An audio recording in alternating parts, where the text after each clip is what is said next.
Hello everyone, welcome back. तो हमने ये ऑलरेडी चैप्टर स्टार्ट कर चुके हैं, chapter number 5 the fundamental unit of life. आज हमें बस इस चैप्टर के आगे कंटिन्यू करना है, हमें देखना है कि और क्या क्या इस चैप्टर में है। पिछले चैप्टर में हमने क्या देखा था? पिछले चैप्टर में हम थोड़ा बहुत ये देखा था कि लिविंग ऑर्गेनिज्म किससे मिलकर बने हुए होते हैं, किसने क्या डिस्कवर किया था, और ये सब देखा था। हमने शेप्स देखी थी, प्लस हमने इंपॉर्टेंट एक बात करी थी डिफ्यूजन की और ऑस्मोसिस की। किसकी हमने बात करी थी? हमने बात करी थी डिफ्यूजन की, बात करी थी हमने डिफ्यूजन की। और हमने किसकी बात करी थी? हमने बात करी थी ऑस्मोसिस की। और क्योंकि हमने डिफ्यूजन और ऑस्मोसिस दोनों की बात करी थी, तो आपको ये जानना ज़रूरी है बहुत ज़्यादा कि ये एक्चुअली में होता क्या है। अगर आप लोग ये भूल गए हो या फिर रिवाइज नहीं करा या फिर कुछ भी, तो एक बार जाके पिछले वाले वीडियो में ये वाले दोनों टॉपिक्स आप अच्छे से देख लो, क्योंकि पिछले वाले वीडियो में ये वाला जो टॉपिक है आपका डिफ्यूजन वाला, तो वो हमने बहुत अच्छे से उसमें डिस्कस करा हुआ है। ठीक है, तो डिफ्यूजन भी हमने डिस्कस कराया, हमने ऑस्मोसिस भी डिस्कस कराया वहाँ पे। तो ये अब यहाँ तो डिस्कस करेंगे नहीं, ठीक है, क्योंकि ऑलरेडी कर चुके हैं। तो एक बार जाके देख लो, ठीक है। अब यहाँ पर क्या है कि हमें अब देखना है कि व्हाट विल हैपन। ठीक है, यहाँ पे अब स्टार्ट करते हैं अपना चैप्टर।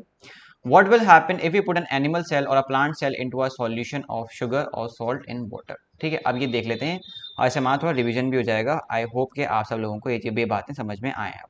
ठीक है, अब ध्यान से सुनो, बहुत ध्यान से। ठीक है, मान लेते हैं ये एक बीकर है और इसमें हमारा क्या है? Sugar solution. इसमें हमारा क्या है? Sugar solution. ये हमारा एक बीकर है, इसमें हमारा क्या है? शुगर सॉल्यूशन इसमें है। और हम मान लेते हैं कि इसमें हमारा ये एक सेल है, इसमें हमारा एक यहाँ पर हमने सेल रख दिया। अब अगर, ठीक है, सबसे पहली कंडीशन, इसकी कंडीशन हम यहाँ पर लिख देते हैं स्टार में। अगर पहली कंडीशन ये है कि अगर जो आपका सेल का कंसेंट्रेशन है, जो आपका सेल का क्या है, जो आपकी सेल की कंसंट्रेशन है, एक सेकेंड, एक सेकेंड रुकिए। हाँ, हम क्या बात कर रहे थे? हाँ, ये हमारा सेल है। अगर इस सेल की कंसंट्रेशन ज़्यादा है, अगर इस सेल की कंसंट्रेशन ज़्यादा है आपके सॉल्यूशन की कंसंट्रेशन से, ठीक है, अगर इस सेल की कंसंट्रेशन ज़्यादा है आपके सॉल्यूशन की कंसंट्रेशन से। एक मिनट रुकिए, बहुत ही थोड़ा ख़राब सा लिख गया। मैं एक बार से फिर से लिख देता हूँ, एक मिनट, बस एक सेकेंड दीजिए। आप लोग अभी तब तक कॉपी वॉपी निकालिए, बुक लेके बैठिए, ऐसे ही मतलब वीडियो देखा करिए।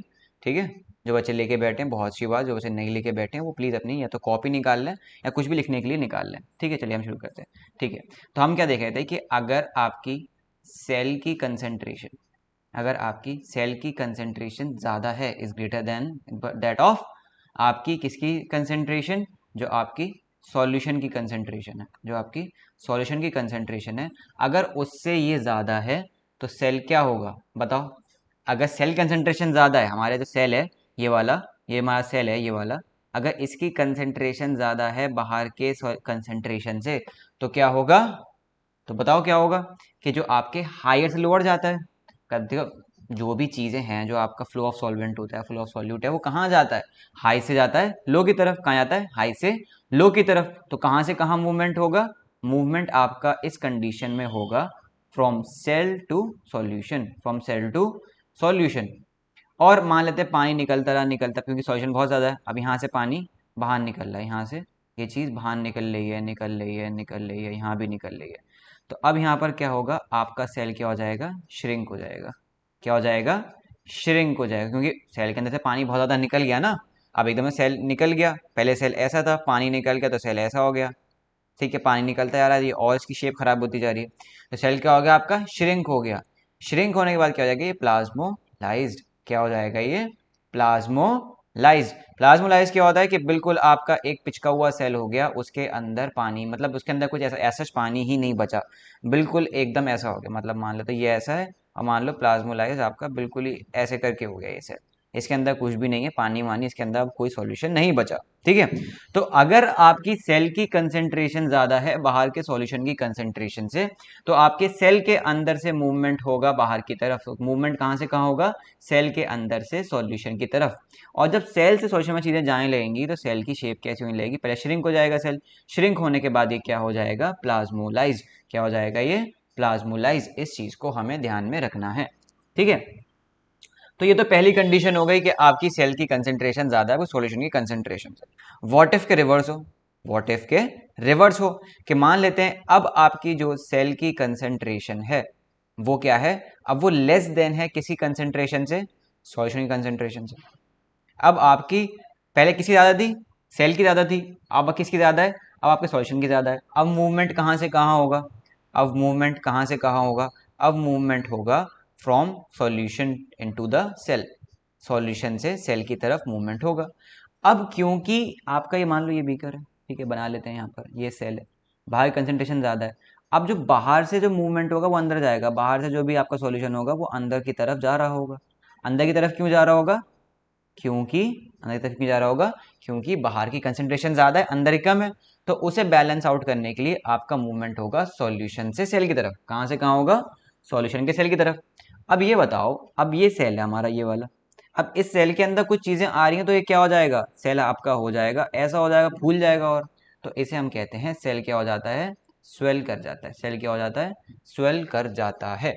और अगर बहुत ज़्यादा, और अगर बहुत ज़्यादा मूवमेंट सेल के अंदर हो गया, मतलब काफ़ी ज़्यादा, तो सेल एक टाइम ऐसा आएगा कि वो क्या हो जाएगा, बर्स्ट कर जाएगा। क्या कर जाएगा, बर्स्ट कर जाएगा।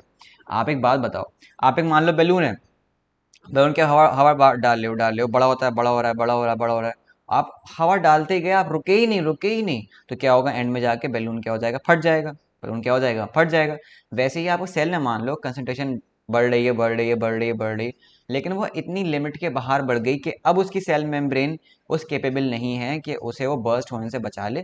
तो वो क्या कर जाता है, सेल आपका बर्स्ट कर जाता है। क्या कर जाता है, पहले स्वेल कर जाए, ठीक है, पहले स्वेल का स्वेल मतलब कि अब इसके, अब ये और ज़्यादा ये अपने अंदर किसी चीज़ को नहीं ले सकता।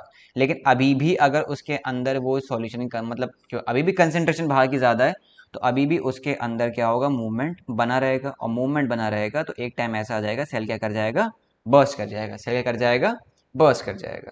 ठीक है, तो ये दो कंडीशन हमने देखी कि एक बार सेल की ज़्यादा है, एक बार सॉल्यूशन की ज़्यादा है, एक बार सेल की ज़्यादा है और एक बार सॉल्यूशन की ज़्यादा है। अब हम देखते हैं कि व्हाट इफ, अब हम देखते हैं, अब हम ये काम कर रहे हैं, किसी की कम ज़्यादा नहीं कर रहे, हम कह रहे हैं कि अब सेल की और सॉल्यूशन की, अब सेल की और सॉल्यूशन की जो कंसेंट्रेशन है वो क्या है, बराबर है। वो क्या है, बराबर है। तो अगर इनकी कंसेंट्रेशन बराबर है तो क्या होगा, अब there will be no movement, there will be no net movement. कोई भी मूवमेंट पार्टिकल्स का आपको यहाँ पर देखने को नहीं मिलेगा। ये कैसा रहेगा, ये रहेगा एज इट इज। कैसा रहेगा, एज इट इज। कैसा रहेगा ये, एज इट इज रहेगा। यहाँ पर आपको कोई भी मूवमेंट देखने को नहीं मिलेगी, यहाँ पर आपको कोई भी मूवमेंट देखने को नहीं मिलेगी। ठीक, अब कुछ इंपॉर्टेंट टर्म्स हैं इससे रिगार्डिंग, ये सब आप समझ गए, आई होप कि आप सब समझ गए हो, बहुत ईजी है। अब सबसे पहले जो कंडीशन थी जहां पर हमारा सेल श्रिंक कर रहा था, सबसे पहले जो कंडीशन थी जहां पर हमारा सेल श्रिंक कर रहा था, मैं यहाँ पर लिख देता हूँ।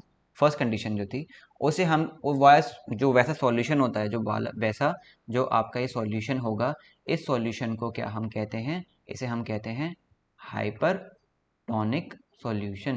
क्या कहते हैं इसे हम, हाइपरटोनिक सॉल्यूशन। जिस सॉल्यूशन में आपका सेल श्रिंक कर जाएगा, आपका सेल प्लाज्मोलाइज स्टेज में चला जाएगा, उसे हम क्या कहते हैं, हाइपरटोनिक सॉल्यूशन। क्या कहते हैं उसे, हाइपरटोनिक सॉल्यूशन। और जिस कंडीशन में आपका सेल स्वेल कर जाएगा उसे हम क्या कहते हैं, हाइपोटोनिक सॉल्यूशन। क्या कहते हैं उसे, हाइपोटोनिक सॉल्यूशन। क्या कहते हैं उसे, हाइपोटोनिक सॉल्यूशन। जिस सॉल्यूशन में आपका सेल जाकर स्वेल कर जाएगा, बहुत ज़्यादा फूल जाएगा, स्वेल कर जाएगा, उस सॉल्यूशन को हम क्या कहते हैं, हाइपोटोनिक सॉल्यूशन। क्या कहते हैं उसे हम, हाइपोटोनिक सॉल्यूशन। और जिस सॉल्यूशन में आपका कोई भी मूवमेंट नहीं होगा, कहीं से भी पानी या फिर कहीं से भी सॉल्यूशन कहीं मूव नहीं करेगा, उसको हम क्या कहते हैं, आइसोटोनिक सॉल्यूशन। क्या कहते हैं उसे हम, आइसोटोनिक सॉल्यूशन कहते हैं। ठीक है, तो तीन हो गए हमारा। एक हो गया हमारा हाइपरटोनिक। हाइपरटोनिक में अगर आप सेल डाल दोगे, अगर किसी हाइपरटोनिक में सेल डालते हो, एक बार फिर से देख लेते हैं, अगर किसी आप हाइपरटोनिक सॉल्यूशन सेल डालते हो तो आपका सेल कैसा हो जाएगा, प्लाज्मोलाइज्ड। कैसा हो जाएगा, प्लाज्मोलाइज्ड, यानी कि क्या हो जाएगा, श्रिंक कर जाएगा। क्या कर जाएगा, श्रिंक कर जाएगा। अगर किसी हाइपोटोनिक में आप डालते हो तो कैसे करेगा, स्वेलअप। स्वेलअप और अल्टीमेटली क्या होगा, अल्टीमेटली बिल्कुल होता नहीं है, बहुत कम होता है, अल्टीमेटली क्या हो जाएगा, बस्ट हो जाएगा, क्या हो जाएगा अल्टीमेटली, बस्ट कर जाएगा, फट जाएगा। आइसोटोनिक में नो मूवमेंट, आइसोटोनिक में नो मूवमेंट, ये आइसोटोनिक में कुछ नहीं होगा, आइसोटोनिक सॉल्यूशन में कुछ भी नहीं होगा। हाइपर में डालोगे श्रिंक कर जाएगा, प्लाज्मा हो जाएगा, हाइपर में डालोगे स्वेल कर जाएगा, आइसोटोनिक में कोई भी नेट मूवमेंट आपको देखने को यहाँ पर नहीं मिलेगा। ठीक है, आई होप ये सब चीज़ें क्लियर होंगी। ठीक है, चलो आगे देख लेते हैं फटाफट। ठीक है, तो जहाँ पर सेल हमारा क्या हो जाएगा, वाटर गेन करेगा, ठीक है, और स्वेल कर जाएगा, उसे हम क्या कहते हैं, हाइपोटोनिक सॉल्यूशन। ठीक है, यहाँ पर क्या होगा, cell will leave the cell is likely to swell up, swell up किस में, हाइपोटोनिक सॉल्यूशन में वो स्वेल अप कर जाएगा। ठीक, नेक्स्ट अब देखो, नेक्स्ट अब बात किसकी हो रही है, आइसोटोनिक सॉल्यूशन की। इसका मतलब क्या है कि कंसंट्रेशन जो है, कंसंट्रेशन सेल की और बाकी क्या है, एग्जैक्टली सेम है, क्या है, एग्जैक्टली सेम है। तो यहाँ पर क्या होगा, नो नेट मूवमेंट या फिर नो ओवरऑल मूवमेंट आपको यहाँ पर देखने को मिलेगा, कोई भी मूवमेंट आपको यहाँ पर देखने को नहीं मिलेगा, कोई मूवमेंट आपको यहाँ पर देखने को नहीं मिलेगा। सेल का साइज कैसा रहेगा, सेम रहेगा, कोई ना छोटा हो रहा ना बड़ा हो रहा। ठीक, ये सेकंड कंडीशन।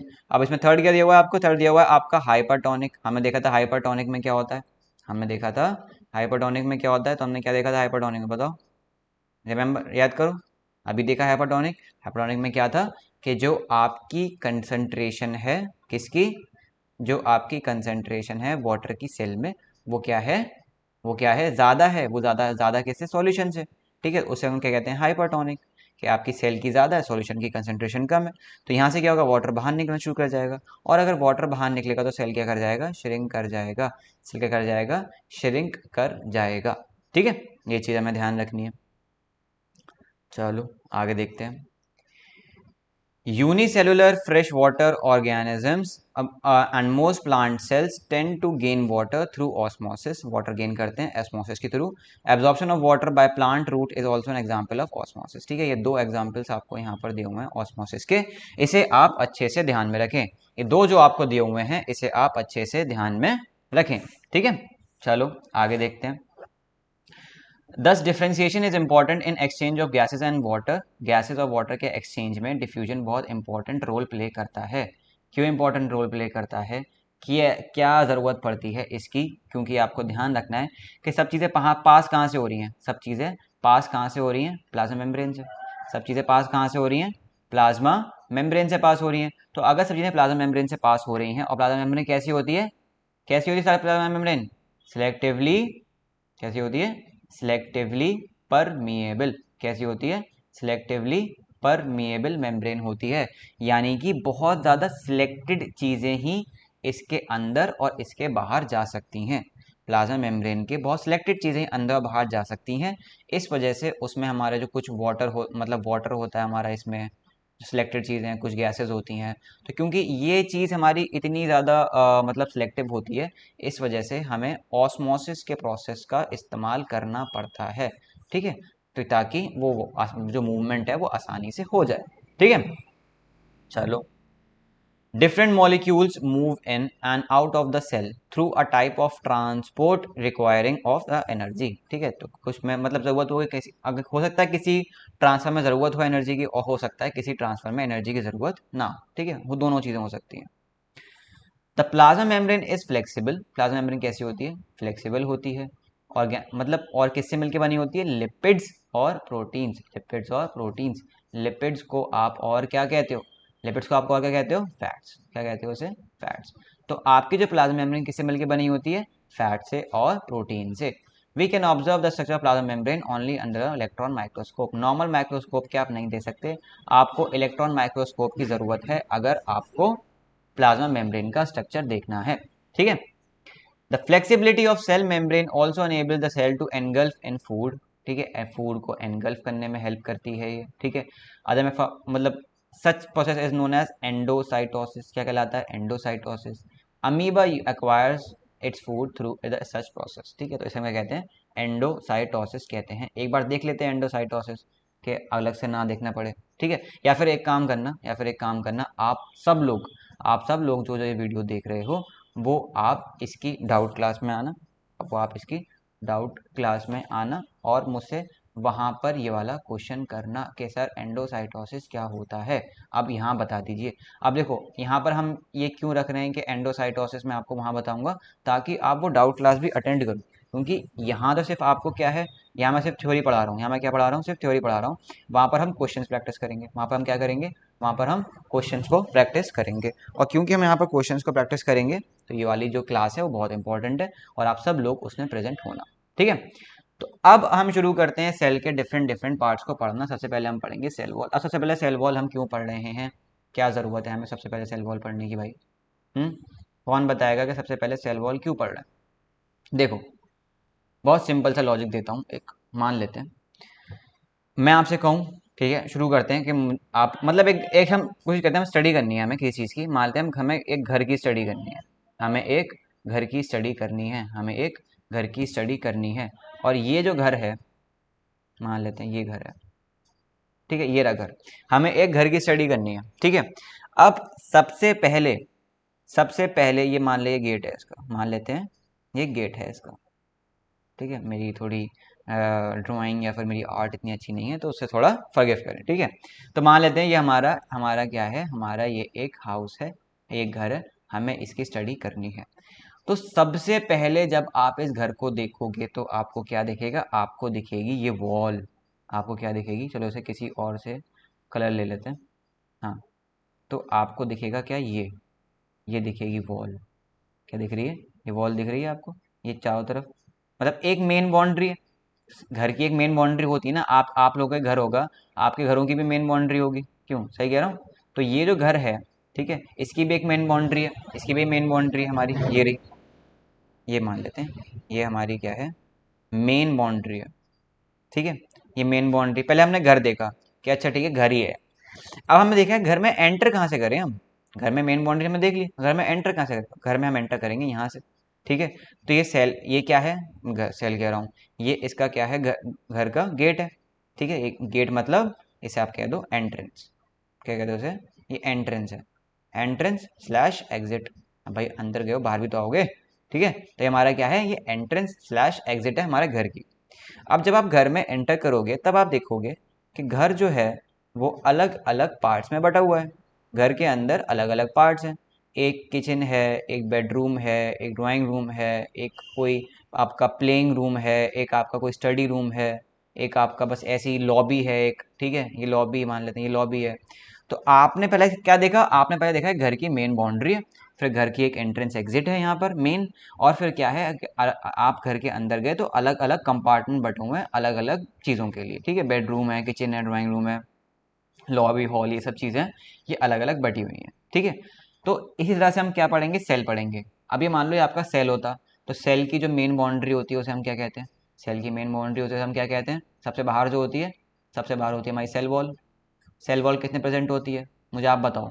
सेल, आप लोगों को पहला मतलब दूसरा क्वेश्चन ये है आप लोगों के लिए मेरा, कि सेल वॉल किसने प्रेजेंट होती है, प्लांट सेल ने प्रेजेंट होती है या फिर एनिमल सेल में प्रेजेंट होती है, ये मुझे कौन बताएगा, ये मुझे आप मुझे बताओगे। डाउट क्लास में जब मैं सवाल पूछूंगा कि सेल वॉल कहाँ प्रेजेंट होती है, प्लांट सेल में प्रेजेंट होती है फिर एनिमल सेल में प्रेजेंट होती है, ठीक है। तो सबसे जो आउटर मोस्ट जो हमारी कवरिंग होती है हमारी किस में हो गई, वो हमारी आउटर मोस्ट कवरिंग हमारे सेल में हो गई, सेल वॉल होती है, ठीक है। फिर सेल वॉल के अंदर एक और वॉल होती है, ठीक है। अब ये हम देख नहीं रहे, चलो ठीक है, ये हमारी दो हैं, ठीक है। सेल वॉल ले लो या फिर से आप cell membrane, cell membrane, cell membrane आपको हमसे और क्या कहते हैं, सेल मेम्ब्रेन को इसे हम कहते हैं प्लाज्मा मेम्ब्रेन, क्या कहते हैं, प्लाज्मा मेम्ब्रेन कहते हैं। अब मान लेते हैं ये आपका सेल है, मान लेते हैं ये आपका सेल है, ये जो ऑरेंज से मैंने बनाई ये आपकी क्या है, ये आपकी क्या है, प्लाज्मा मेम्ब्रेन। अब ये जो मैं ब्लैक से बना रहा हूँ ये आपकी क्या है, सेल वॉल, ये क्या है, सेल वॉल। तो सबसे आउटर मोस्ट कवरिंग, सबसे आउटर मोस्ट कवरिंग जो आपकी है वो आपकी क्या हो गई, आउटर मोस्ट कवरिंग को हमने क्या कहा, है, आउटर मोस्ट कवरिंग को हमने क्या कहा, बताओ, इसे हमने कहा सेल वॉल, क्या कहा इसे हमने, सेल वॉल, ये आपकी आउटर मोस्ट कवरिंग है, ठीक। फिर आपकी ये वाली जो कवरिंग है इसे हमने क्या कहा, प्लाज्मा मेम्ब्रेन, इसे हमने क्या कहा, प्लाज्मा मेम्ब्रेन। तो सबसे पहले हमें जब सेल, किसी भी सेल को आप देखोगे सबसे पहले आपको सेल वॉल दिखाई देगी, मतलब किसी भी सेल को नहीं, मतलब जिन सेल में सेल वॉल होगी वाले सेल्स, तो उनमें आपको क्या दिखाई देगी, सेल वॉल दिखाई देगी। तो यही सेल वॉल हमें सबसे पहले पढ़नी है, ठीक है। चलो आओ पढ़ते हैं। प्लांट सेल्स, ठीक है, चलो आपको क्वेश्चन का आंसर मिल गया होगा अभी तक। Plant cell in addition to the plasma membrane have another rigid, ठीक है। सेल वॉल आपकी कैसे मिलती है? आपको मिलती है प्लांट्स में। एनिमल्स में सेल वॉल नहीं होती है, ठीक है। पूछो तो जवाब मत देना, एनिमल्स में सेल वॉल नहीं होती है, ठीक है। तो आपको सेल वॉल कहाँ मिलती है? प्लांट्स में मिलती है। The cell wall lies outside the plasma membrane, ठीक है, प्लाज्मा मेम्ब्रेन के बाहर होती है। हमने अभी डायग्राम में देखा, ठीक है, हमने अभी डायग्राम में देखा कि आपकी कहाँ होती है? प्लाज्मा मेम्ब्रेन के बाहर होती है, ठीक है। Lies outside, lies outside the plant cell wall. The plant cell wall is mainly composed of cellulose. The plant cell wall is mainly composed of cellulose. Cellulose is a complex substance and provides a structural strength to the plant. ठीक है, cellulose क्या है? एक complex substance है जो कि structural strength provide करता है, ठीक है। अब बात आ जाओ सेलुलोज पे, इधर आ जाओ, ठीक है, ये हमारी मेन। अब हमारी सेल वॉल किससे मिलके बनी हुई है? सेल वॉल आपकी मिली है, मान लो, सेलुलोज से, ठीक है, मान के लो इससे ही मिलके बनी होती है, ठीक है। तो सेल वॉल आपकी किससे बनी हुई है? सेल वॉल आपकी बनी हुई है सेलुलोज से। किससे बनी हुई है? सेलुलोज से, ठीक है। अब ये सेलुलोज क्या होता है? देखो, सेलुलोज अगर आप मानोगे तो बहुत सारी यूनिट्स को ऐड कर दो। ये बहुत सारी यूनिट, ये आपका पूरा क्या है? सेलुलोज। ये पूरा क्या है? ये आपका, ये हम कह देते हैं, ये क्या है आपका? सेल्यूलोज। ये क्या है आपका? सेलुलोज। लेकिन अगर इसकी एक यूनिट उठा के देखोगे तो ये क्या है? ग्लूकोज। क्या है ये? ग्लूकोज। क्या है ये? ग्लूकोज है। समझे? समझे या नहीं समझे भाई? आपका ये मेन क्या है? आप एक सेकंड रुको। हाँ, ग्लूकोज सही से लिख दूं फिर से ऐसे। तो ग्लूकोज, ठीक है। तो आपका ये जो पूरी, अगर मैं इसे इकट्ठा बात करूं एक साथ, अगर मुझे इसे कहना हो इस पूरे पार्ट को, इसे मैं कहूंगा सेलुलोज। लेकिन अगर इसका हर एक सिंगल सिंगल पार्ट देखूंगा, ये हर एक सिंगल पार्ट क्या है आपका? ग्लूकोज। तो बहुत सारे ग्लूकोज से मॉलिक्यूल से मिलके, बहुत सारे ग्लूकोज के मॉलिक्यूल से मिलके आपका क्या बनता है? सेलुलोज। बहुत सारे ग्लूकोज के मॉलिक्यूल से मिलके क्या बनता है? सेलुलोज। और यही सेलुलोज बहुत सारे सेलुलोज से मिलके आपका क्या बनता है? Cell wall. समझे? समझे या नहीं समझे? बहुत सारे ग्लूकोज की यूनिट्स, बहुत सारे ग्लूकोज की यूनिट्स से मिलके बनता है सेलुलोज। बहुत सारी सेलुलोज की यूनिट से मिलके बनती है सेल वॉल। समझे? ठीक है, गाने के फॉर्म में बता दिया मैंने आपको, ठीक है। सेलुलोज सबसे पहले आपका क्या होगा अगर हम सेल वॉल की बात करेंगे? अगर हम किसकी बात करेंगे? यहाँ आ जाओ, नीचे आ जाओ। अगर हम सेल वॉल की बात करेंगे, सबसे पहले हमारा सबसे बड़ा मतलब हमारा ग्लूकोज है, ठीक है। बहुत सारे ग्लूकोज मिलेंगे तो क्या बनेगा? क्या बनेगा? बहुत सारे ग्लूकोज मिलके सेलुलोज। बहुत सारे सेलुलोज मिलके क्या बनाएंगे? सेल वॉल, ठीक है। देखो, रश नहीं करते चैप्टर में, आपका कोर्स टाइम पे खत्म हो जाएगा, सब चीज़ें हो जाएंगी। बस ये है कि आप हर एक चीज़ को अच्छे से समझ के पढ़ें, ठीक है, ताकि बाद में कोई दिक्कत ना हो। ओके, चलो। When a living plant cell loses water through osmosis or there is shrinkage हमने देखी थी, और contraction of the content of cell away from the cell wall. This phenomena is called plasmolysis. मैंने आपको बताया था पिछले वाले में, प्लाज्मोलाइज्ड बताया था ना, प्लाज्मोलाइज्ड वही चीज़ है ये प्लाज्मोलाइज्ड, ठीक है। अब प्लाज्मोलाइज्ड का मतलब क्या है? ना अभी अभी अभी अभी डिस्कस किया था कि अगर किसी सेल की कंसेंट्रेशन ज़्यादा है अपने बाहर की कंसेंट्रेशन से, तो सेल के अंदर से पानी निकल के बाहर जाएगा, सेल के अंदर से पानी निकल के बाहर जाएगा। अब क्योंकि सेल के अंदर से पानी निकल के बाहर जा रहा है, तो उसमें हम क्या होगा, वो हम उसे वो चीज़ क्या हो जाएगी? वो आपका हो जाएगा श्रिंकेज। सेल का साइज छोटा हो जाएगा, मतलब सेल से पानी निकल के बाहर जा रहा है तो सेल का साइज क्या होगा? छोटा होने लगेगा। और क्योंकि सेल का साइज आपका छोटा होने लगा है, तो सेल क्या कर जाएगा? श्रिंक कर जाएगा। सेल क्या कर जाएगा? श्रिंक कर जाएगा। अब क्योंकि सेल आपका श्रिंक कर गया है, तो और वो और श्रिंक करेगा, उसे हम कहेंगे प्लाज्मोलाइज। क्या कहेंगे उसे? प्लाज्मोलाइज, ठीक है। चलो आगे देखते हैं। सेल वॉल परमिट्स, देखो, सेल वॉल कोई सिलेक्टिवली परमेबल नहीं होती, सेल वॉल सिलेक्टिवली परमेबल नहीं होती, ठीक है। ये चीज़ आपको ध्यान रखनी है। प्लांट्स, फंगाई, बैक्टीरिया में आपको सेल वॉल देखने को मिलती है, बहुत इंपॉर्टेंट है, बहुत इंपॉर्टेंट है, ध्यान रखना। टू विथस्टैंड वेरी डायल्यूट हाइपोडायनामिक्स, मतलब ठीक है। अब यहाँ पर क्या है ना कि देखो, हमने यहाँ बात करी थी, हमने ऊपर बात करी थी कि अगर कोई हाइपोटोनिक सॉल्यूशन है, वो स्वेल कर जाएगा, सेल अल्टीमेटली बर्स्ट कर जाएगा। लेकिन क्या होगा, मान लो व्हाट इफ सेल वॉल है, व्हाट इफ सेल वॉल है, तो सेल वॉल आपकी इतनी स्ट्रांग होती है कि भले ही ये सेल कितना भी हो जाए, इसके अंदर सेल कैसा ही हो जाए। एक सेकंड रुको, मान लेते ये आपकी सेल वॉल है बाहर, ठीक है, और ये जो है, ये देखो मैं ड्रॉ नहीं कर पा रहा हूँ, ये मान लो इसके अंदर ही है। अरे यार, क्यों दिक्कत दे रही हूँ भाई? हाँ आओ, कोशिश करते हैं बढ़िया से ड्रॉ करने की। हाँ ठीक है। तो अभी आप सेल देख रहे हो, सेल बिल्कुल एकदम बिल्कुल बाउंड्रीज पे आ गया, सेल बिल्कुल बाउंड्रीज पे आ गया, लेकिन क्या ये जो प्लांट का सेल है, क्या ये जो प्लांट का सेल है, क्या ये बर्स्ट करेगा? नहीं, ये बर्स्ट नहीं करेगा। और ये बर्स्ट क्यों नहीं करेगा? ये बर्स्ट इसलिए नहीं करेगा क्योंकि इसके आसपास की प्रोटेक्शन के लिए क्या है? सेल वॉल है। इसकी प्रोटेक्शन के लिए क्या है? Cell wall. तो जहाँ पर आपकी सेल वॉल प्रेजेंट है वहाँ पर सेल का बर्स्ट होना, यहाँ का सेल का बर्स्ट होना बहुत मुश्किल है, बहुत क्या है, टफ है। ठीक है, बहुत क्या है, बहुत टफ है यहाँ बर्स्ट होना, क्योंकि आसपास सेल वॉल प्रोटेक्शन के लिए, और जिनके आसपास सेल वॉल नहीं है प्रोटेक्शन के लिए वो साइन से बर्स्ट हो जाते हैं।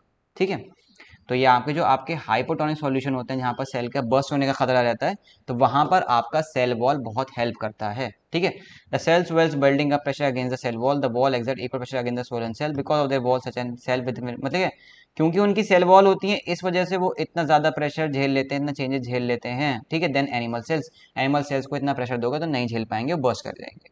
ठीक है, अब अब आ जाओ, हमने जो है घर की दीवारें देख ली, हमने घर की दीवार देख ली। अब हम जब घर में एंटर करें, अब जब हमने घर में एंट्री ली, सबसे पहले तो हमें एंट्री देखनी चाहिए थी। ठीक है, चलो हमने एंट्री नहीं देखी, हम चाहे डायरेक्ट कहाँ चलेगा, ये रहा हमारा घर, हमारा ये घर, ये घर, ये था।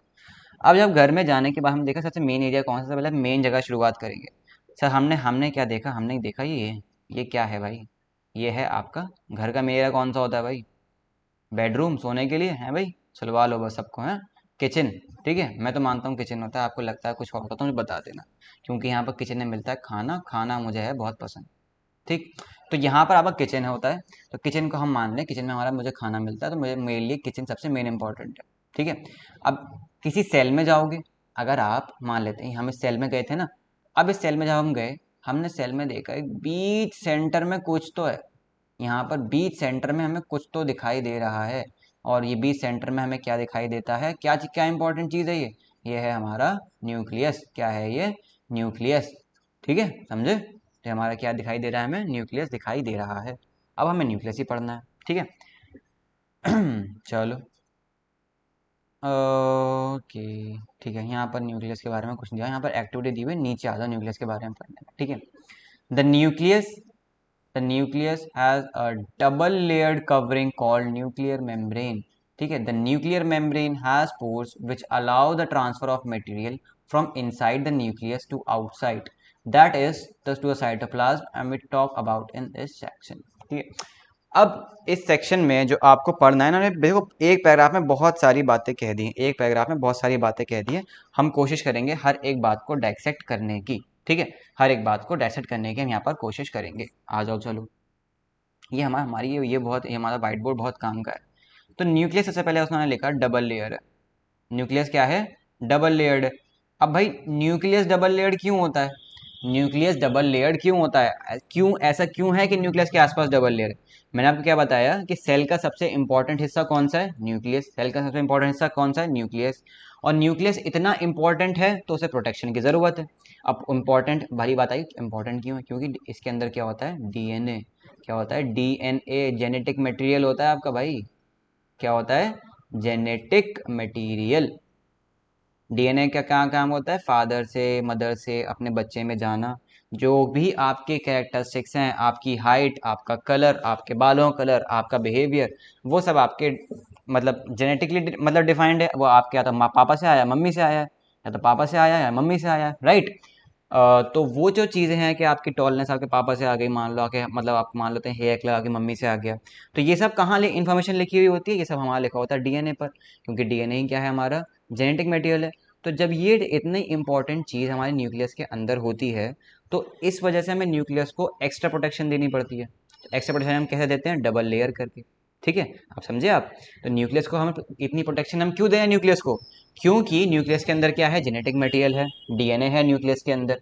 प्लस आप कहोगे कि जो आपका, चलो छोड़ो, बस आप यही जान लो अभी के लिए, अभी के लिए आपके लिए यही काफ़ी है कि क्योंकि न्यूक्लियस के अंदर आपका जेनेटिक मटेरियल पाया जाता है, तो इस वजह से हमें न्यूक्लियस को एक्स्ट्रा प्रोटेक्शन देनी पड़ती है, इसलिए हमें उसे डबल लेयर करना पड़ता है, इसलिए हमें उसे डबल लेयर करना पड़ता है। ठीक है, पहली चीज़ आपकी क्लियर हो गई, डबल लेयर वाली। ठीक है, ये चीज़ क्लियर हो गई हमारी डबल लेयर वाली। नेक्स्ट आपका क्या है? उसमें क्या है? पोर्स। ठीक है, अब भाई पोर्स क्यों है? पोर्स क्यों है? अब भाई पोर्स, अब देखो, अगर ये कोई हमारा है, न्यूक्लियस से भी कोई चीज़ें अंदर जाती होंगी और न्यूक्लियस से भी कोई चीज़ें बाहर आती होंगी। तो इसमें इसलिए न्यूक्लियस में पोर होना ज़रूरी है, क्योंकि भाई अगर मान लेते हैं न्यूक्लियस के अंदर कुछ फॉर्म हो रहा है, अगर न्यूक्लियस के अंदर कुछ बन रहा है, यहाँ पर जो आपका ये न्यूक्लियस है, यहाँ पर इसके अंदर कुछ बन रहा है, इसके अंदर यहाँ पर कुछ बन रहा है मान लेते हैं, तो ये जो बन गया फिनिश प्रोडक्ट है, ठीक है, ये फिनिश प्रोडक्ट है आपका, इसे बाहर आना है सेल से, तो सेल से बाहर आना तो पोर्स तो होने पड़ेंगे, सेल से अगर बाहर आना है तो पोर्स तो होने पड़ेंगे, और क्योंकि इसके अंदर पोर्स होते हैं तो आसानी से चीज़ें अंदर आ जाती हैं और आसानी से चीज़ें बाहर चली जाती हैं, ठीक है।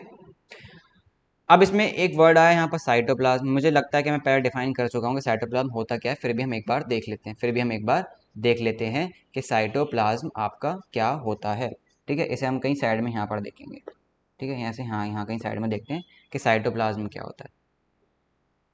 साइटोप्लाज्म क्या होता है, साइटोप्लाज्म क्या होता है, ये आपका सेल है, ये आपका क्या है, सेल है, ठीक है, ये आपका न्यूक्लियस है, ठीक। अगर मैं कहूँ कि ये आपकी क्या है, ये आपकी प्लाज्मा मेम्ब्रेन है, ये है, और ये क्या है, न्यूक्लियस है, ठीक है। जितनी भी स्पेस आपकी प्लाज्मा मेम्ब्रेन और न्यूक्लियस के बीच में होती है, जितनी भी स्पेस आपकी प्लाज्मा मेम्ब्रेन और न्यूक्लियस के बीच में होती है, उस स्पेस को हम क्या कहते हैं, साइटोप्लाज्म, क्या कहते हैं उसे, साइटोप्लाज्म, ठीक है। तो आप यहाँ पर लिख सकते हो, मतलब बहुत ही सिंपलिस्टिक अगर मैं कहूँ, space between plasma membrane and nucleus, बहुत ही सिंपलिस्टिक वे में कर दिया, ठीक है। तो जितनी भी जगह आपकी प्लाज्मा मेम्ब्रेन और न्यूक्लियस के बीच में होती है, उसे हम क्या कहते हैं, बताओ, उसे हम क्या कहते हैं, साइटोप्लाज्म कहते हैं, उसे हम क्या कहते हैं, साइटोप्लाज्म कहते हैं, ठीक। तो ये चीज़ हमारे ख्याल क्लियर हो गई होगी। अब आ जाओ, the nucleus contains chromosomes, nucleus के अंदर क्या पता हम क्या बता रहे हैं, क्रोमोसोम्स होते हैं, which are visible as broad shape structures only when the cell is about to divide, ठीक है। अब ये बात बहुत इंपॉर्टेंट है, ये बात आप नोट कर लो, ये बात आप नोट कर लो, क्या नोट कर लो कि आपके क्या है, हमें क्या दिख रहा है, न्यूक्लियस के अंदर हमें क्या दिख रहा है, क्रोमोसोम्स, क्या दिख रहे हैं, क्रोमोसोम्स। और एक बात नोट कर लो, ओनली विजिबल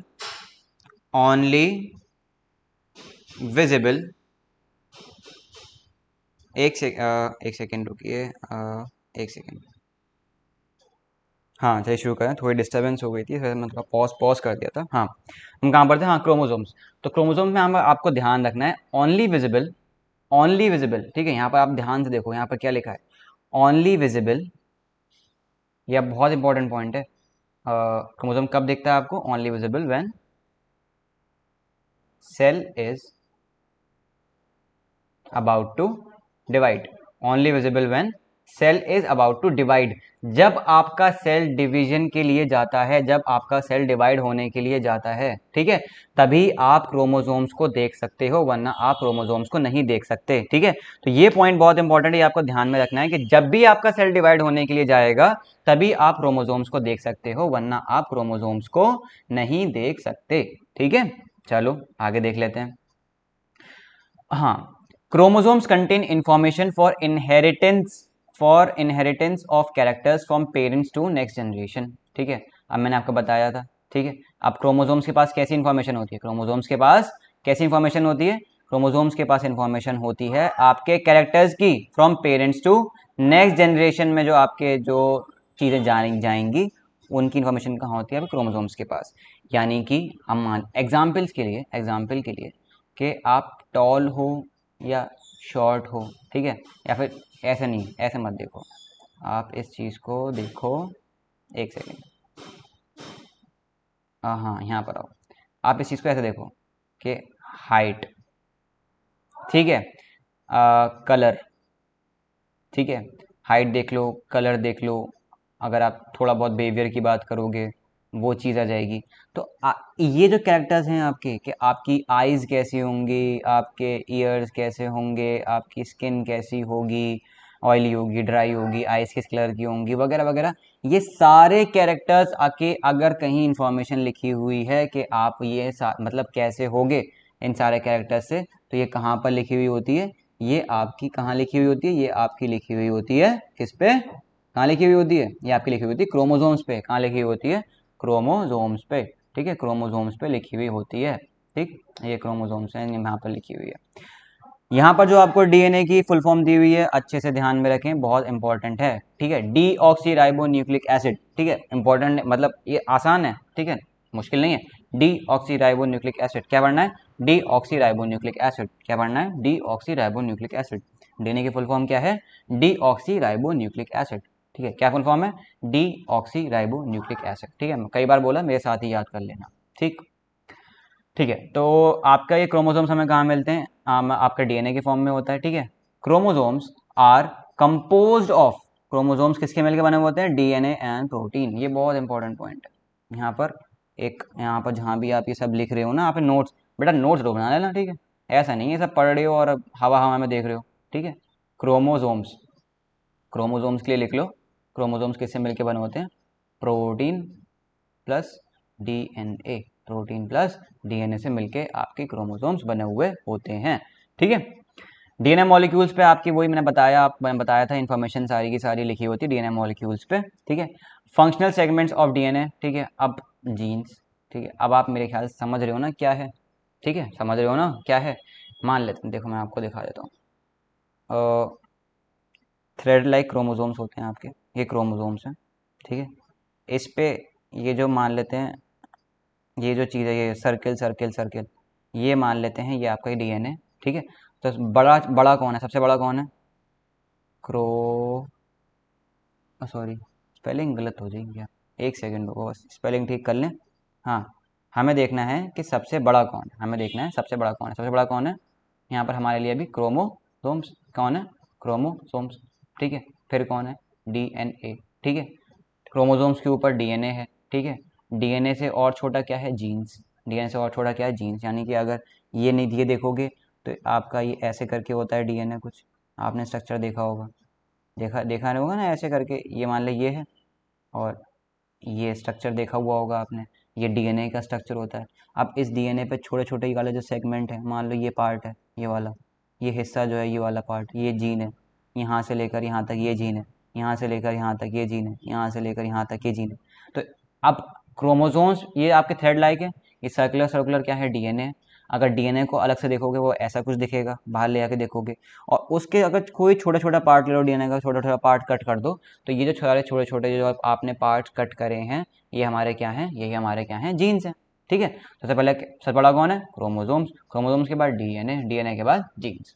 ठीक है, चलो ये ध्यान रखना, बहुत इंपॉर्टेंट ये आपका पॉइंट यहाँ पर लिखा हुआ है कि functional segments of DNA are called as genes. In a cell which is not dividing, the DNA is present in the part of chromatin material. The chromatin material is visible, ठीक है, visible thread of structures. ठीक है, अब chromatin क्या है? ठीक है, अब आपका क्रोमेटिन है क्या भाई? ठीक है, अब आपका जब सेल, मैंने क्या कहा था, क्रोमोसोम्स कब दिखाई देंगे? क्रोमोसोम्स आपको तब दिखाई देंगे, ठीक है, क्रोमोसोम्स। ठीक है, बताओ जल्दी बताओ कब दिखाई देंगे क्रोमोसोम्स, फटाफट। क्रोमोसोम्स आपको सब कब दिखाई देंगे? जब आपका सेल डिवाइड कर रहा होगा, जब आपका सेल डिवाइड कर रहा होगा तब क्रोमोसोम दिखाई देंगे। लेकिन जब सेल डिवाइड नहीं कर रहा होगा तब आपको क्या दिखाई देता है? क्रोमैटिन। क्या दिखाई देता है? क्रोमैटिन। क्रोमैटिन क्या होता है? बहुत एंटेंगल्ड थ्रेड लाइक, ये मतलब ये बहुत सारी थ्रेड है, ये बहुत सारी थ्रेड है और ये आपस में एंटेंगल्ड है। ठीक है, तो ये आपका कैसे, हम क्या कहते हैं? क्रोमैटिन कहते हैं, इसे हम क्या कहते हैं? क्रोमैटिन होते हैं। When the cell is about to divide, the chromatin material gets organized into chromosomes. मैं आपको बताया यहाँ पर देखो, देखो मैं आपको सब बताता चल रहा हूँ, जैसे मतलब आपको बता ही रहा हूँ। ये क्रोमैटिन मैंने क्या कहा? बहुत सारी थ्रेड्स हैं, आपस में उलझी हुई हैं, आपस में क्या है? उलझी हुई हैं। लेकिन जब सेल को डिवाइड होना है तभी आप ये क्या हो जाएंगी? सारी की थ्रेड ऑर्गेनाइज हो जाएंगी। क्या हो जाएंगी? ऑर्गेनाइज हो जाएंगी, सारी की सारी अलग हो जाएंगी। इनका एंटैगलमेंट जो होगा, ये उलझी हुई थी अभी सुलझ जाएंगी। ठीक है, लेकिन कब सुलझेंगी? जब आपका सेल डिवाइड करने वाला होगा तब। ठीक है, जब सेल डिवाइड कर रहा है तो आपको दिखाई देगा क्रोमोसोम्स, और जब सेल नहीं डिवाइड कर तब आपको दिखेंगे क्रोमैटिन। क्रोमैटिन क्या है? आपकी एंटेंगल्ड थ्रेड्स। ठीक है, आपकी बहुत सारी थ्रेड्स हैं यहाँ पर, ये उलझी हुई हैं, जब ये सेल डिवाइड करने वाला होगा तब वो ऑर्गेनाइज वे में आ जाएंगी। ठीक है, चलो आगे देखते हैं। The nucleus plays a central role. ठीक है, न्यूक्लियस का बहुत इंपॉर्टेंट रोल होता है किसमें? रिप्रोडक्शन में। अब जाहिर सी बात है रिप्रोडक्शन में क्यों होता है? क्योंकि डीएनए उसके पास। ठीक है, it also plays a crucial part along with the environment determining the way cell will develop and what will form. ठीक है, अब क्या कौन सी चीज़ क्या फॉर्म करेगा क्या नहीं फॉर्म करेगा, ये भी हमारा एक तरह से न्यूक्लियस डिवाइड कर लेता है। ठीक है, जो भी इन्फॉर्मेशन जा रही है उसी बेस पे वो चीज़ डिवाइड हो जाती है। यानी न्यूक्लियस आपका बहुत इंपॉर्टेंट है। न्यूक्लियस क्या है, बहुत इंपॉर्टेंट है। न्यूक्लियस सेल के अंदर नहीं है या फिर अच्छे से काम नहीं कर पा रहा तो सेल किसी काम का नहीं है, इन शॉर्ट। ठीक है, न्यूक्लियस क्या है, न्यूक्लियस सेल का बहुत इंपॉर्टेंट पार्ट है। ठीक, आगे आ जाओ। In some organisms like bacteria the nuclear region of a cell में be poorly defined due to the absence of a nuclear membrane. ठीक है, कुछ बैक्टीरिया में, अब आपके हमने दो चीज़ें पढ़ी हुई हैं। ठीक है, बहुत इंपॉर्टेंट, आ जाओ आ जाओ भाई आ जाओ, बहुत इंपॉर्टेंट चैप्टर है ये। ठीक है, भले ज़्यादा पार्ट्स में लगे ये ख़त्म होने में, लेकिन करेंगे। एक आपका होता है प्रोकैरियोट, प्रोकैरियोट्स। एक आपका होता है यूकैरियोट्स। क्या होता है, यूकैरियोट्स। प्रोकैरियोट्स यूकैरियोट्स आप ऑलरेडी पढ़ चुके हैं, मैं बस आपको इतना बताऊंगा कि प्रोकैरियोट्स आपके कैसे होते हैं, not well defined, not well defined. ठीक है, नॉट वेल डिफाइंड स्ट्रक्चर्स। और यहाँ पर क्या होता है, यहाँ पर वेल डिफाइंड स्ट्रक्चर्स होते हैं आपके, वेल डिफाइंड स्ट्रक्चर्स होते हैं। वेल डिफाइंड स्ट्रक्चर्स का क्या मतलब है कि अगर आपका कोई सेल है तो सेल के अंदर अलग अलग चीज़ें, सेल के अंदर अलग अलग चीज़ें आप देख के बता पाओगे। सेल के अंदर अलग अलग चीज़ें आप देख के बता पाओगे कौन सा पार्ट कौन सा है। ठीक है, ये कुछ हमने सेल नहीं बनाया, कुछ और ही बना दिया। हाँ, तो यहाँ पर हमारा क्या था, ये सेल है, ये हमारा क्या है, सेल है। ये रहा मेन पार्ट और ये रहा, मान लेते हैं। ठीक है, ये कुछ बहुत सारी चीज़ें प्रेजेंट है सेल के अंदर। ठीक है, ये है कुछ। ठीक है, तो सेल के अंदर अलग अलग कंपोनेंट्स को आप अलग अलग बता पाओगे, उसे हम कहते हैं वेल डिफाइंड स्ट्रक्चर होना। ठीक है, वो किस में होता है, वो हमारा यूकैरियोट्स में होता है। लेकिन प्रोकैरियोट्स में क्या होता है कि आपका कुछ भी वेल डिफाइंड नहीं है, मतलब ऐसे ही है सब, ऐसे ही सब घिचपिच घिचपिच घिचपिच घिचपिच घिचपिच सब ऐसे ही है। तो कुछ भी यहाँ पर क्या है आपका, कुछ भी वेल डिफाइंड नहीं है। प्रोकैरियोट्स में कुछ भी वेल डिफाइंड नहीं होता। ठीक है, अब मान लो ऐसे ही कुछ है, हर जगह ये है, ऐसा है, तो यहाँ पर कुछ दिखाई दे रहा है, किसी की तो बाउंड्री नहीं है। पहली बात, यहाँ पर हर किसी की जो सारे स्ट्रक्चर्स होंगे उनकी एक बाउंड्री होगी, उनकी क्या होगी, उनकी एक अलग बाउंड्री होगी। लेकिन यहाँ पर स्ट्रक्चर्स की बाउंड्री ही नहीं होती। ठीक है, इनकी बाउंड्री नहीं होती। अब बाउंड्री नहीं है, देखेंगे कैसे।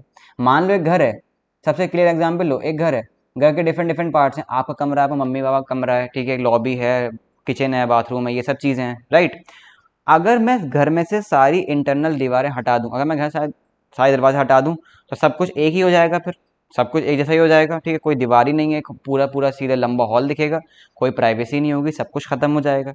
ठीक है, आप कुछ कर रहे हो, मम्मी पापा देख लेंगे, मम्मी पापा देख सकते हैं। ठीक है, कोई बाथरूम किचन में कुछ कर रहा है तो मतलब कहीं भी कुछ भी हो रहा है पूरे घर में तो सामने वाला उसे देख पाएगा।